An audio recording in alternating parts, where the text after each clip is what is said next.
Safe itu artinya aman. Ya, aman. Jadi kalau saya jalan sama Bapak aman ya? Aman banget. Itu kita biasa ada campaign tentang K3 mengenai safety gitu. Terus ada training. Jadi membudayakan K3. K3 itu apa sih sebenarnya?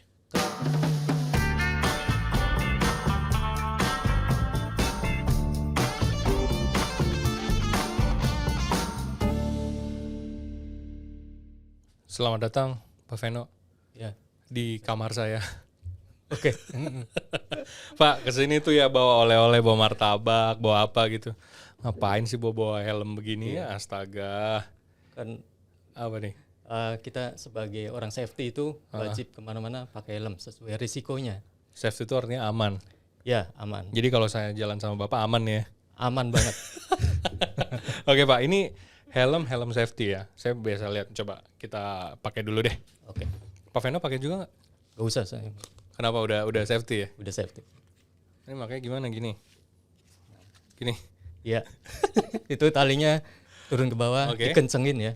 Harus kenceng. Iya, karena kalau nggak kenceng bisa lepas. Saya udah nggak kenceng nggak apa-apa Pak. Soalnya pipinya udah narik duluan gitu kan. Nah ini sekalian ngomongin safety. Saya waktu masuk rumah sakit Premier Bintaro tuh saya lihat ada spanduk di depan ngomongin soal apa tadi ya? Keselamatan kerja. Itu kayak tulisan di baju Bapak tuh, Ini safety first gitu kan. Itu sebenarnya bulan apa dan kenapa sih harus ada divisi K3 di rumah sakit Premier Bintaro? Oke. Jadi Bentar Pak, saya buka dulu. Ngap. Ngap. Katanya yang putih ini buat pejabat kan? Iya, Saya buat bukan pejabat. Jadi ada kode-kodenya. Oh, nanti kita ngobrolin ya. Oke. Oke. Oke. Jadi setiap tahun K3 itu ada namanya bulan K3. Dimulai tanggal 12 Januari sampai 12 Februari. Sebulan tuh. Sebulan ya, nama bulan K3. Nah, di situ kita biasa ada campaign tentang K3 mengenai safety gitu. Terus ada training. Jadi membudayakan K3. K3 itu apa sih sebenarnya? Keselamatan dan kesehatan kerja. Keselamatan dan kesehatan kerja. Oke. Di setiap tahunnya itu ada tema khusus. Ini dikeluarkan oleh Kemenaker temanya ya. Tahun ini? Ya, tahun ini itu mengenai penguatan kapasitas sumber daya manusia dalam mendukung penerapan sistem manajemen K3. Itu temanya untuk tahun ini. Dari tema itu menekankan pentingnya SDM untuk mengimplementasikan K3 di perusahaan masing-masing.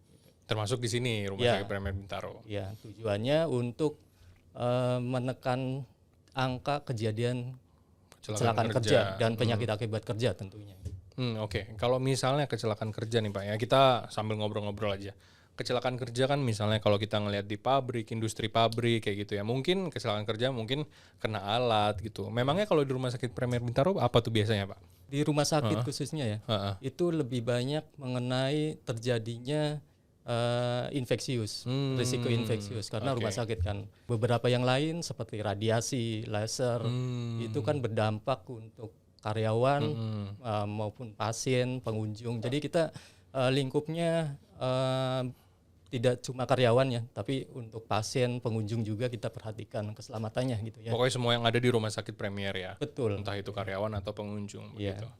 Oke. Nah, dari K3 sendiri ini kan Pak Veno di divisi K3 begitu ya. Nah, K3 ini ruang lingkupnya apa nih pekerjaannya?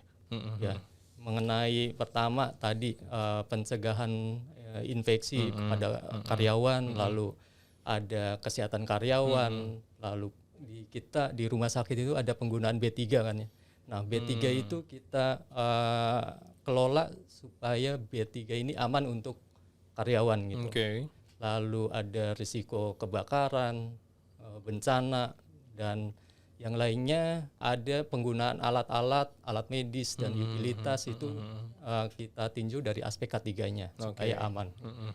Tapi Pak Veno kalau keliling nggak pakai helm ini kan? Pakai helm tergantung risikonya. Kalau misalnya risikonya tinggi dan berbahaya kepada kita, misalnya kepala, khususnya di area renovasi ya. Kita kan Oke. beberapa sedang ada renovasi dan itu wajib menggunakan APD gitu. APD itu termasuk helm ini, Iya, ya jadi kan? sesuai risikonya. Kalau di office ya enggak pakai.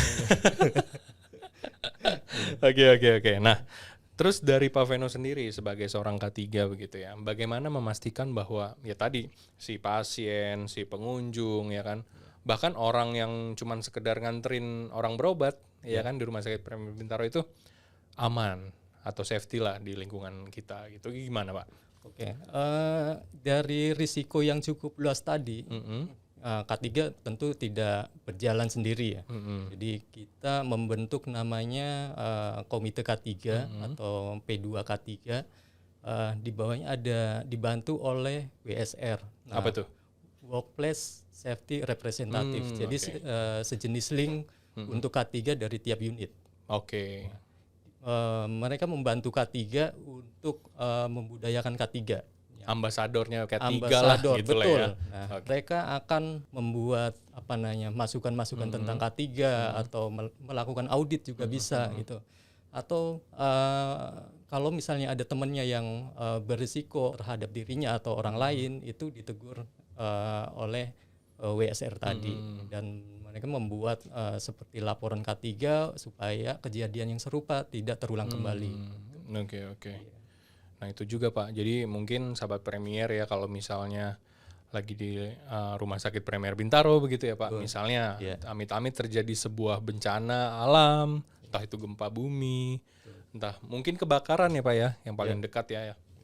Ya harus mengikuti petugas begitu ya, arah evakuasi dan sebagainya. Itu juga dari Bapak ya? Ya, kita lakukan training dan simulasi itu ya setiap tahun sekali secara besarnya ya, secara generalnya supaya karyawan kita terlatih bagaimana cara mengevakuasi pasien. Kita latih supaya kejadian ini tidak bertambah luas atau Ya jangan sampai gempa kan biasanya. Iya. Gempa lari gitu kan. Kalau di tempat lain kan mungkin pada saat gempa udah diliburkan Evakuasi atau ke bawah, dipulangkan gitu. iya. Tapi di rumah sakit malah banyak pasien kan. Nah, Iya. itu kita yang harus bagaimana cara menangani terjadinya lonjakan pasien pada saat terjadi gempa bumi atau bencana-bencana lain gitu.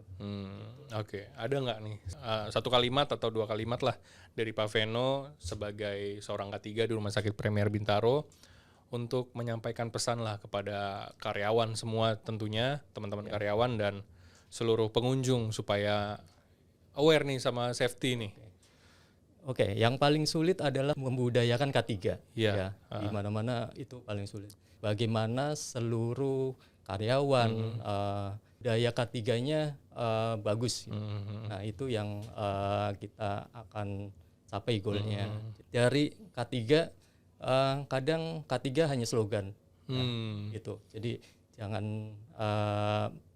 mempunyai pandangan bahwa K3 itu hanya slogan dan setelah selesai bekerja itu selesai gitu. Jadi K3 harus dibudayakan mulai dari di tempat kerja sampai pulang ke rumah. Ke rumah gitu ya. Betul. Berarti K3 ini nggak bisa diterapin ketika orang lagi pacaran, Pak.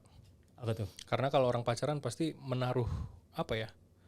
Ya udah, keselamatan nggak apa-apa. Gue sakit rela deh demi kamu. Nggak bisa gitu K3 ya? Nggak bisa ya? Harus jadi budaya K3. Betul. Berarti budaya K3 nggak bisa saat orang pacaran. Begitu ya Pak ya? Ketawa dong. Oke, ciao.